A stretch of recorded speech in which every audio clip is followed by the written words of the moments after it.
गुरु बिना मुक्ति हो नहीं हो चलना बिना की चलना बिना गुरु घासीदास विनती सुनो के विनती सुन लो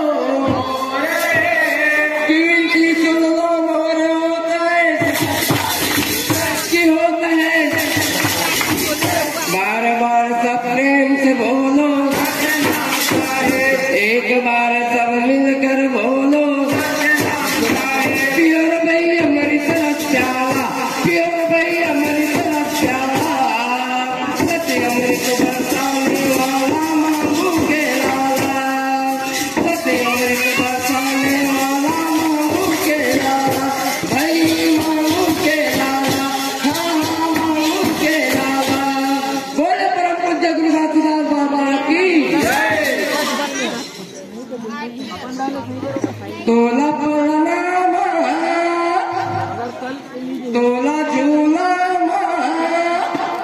तोला पालनगा झुलावे गुरु अमरावती तोर महतारी तोला प्रणामा झुलावे बाबा अमरावती महतारी तोला झूलामा झुलावे गुरु अमरावती महतारी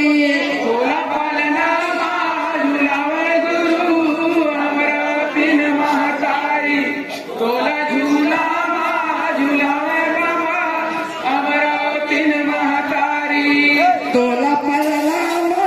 झुलावे बाबा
Bye.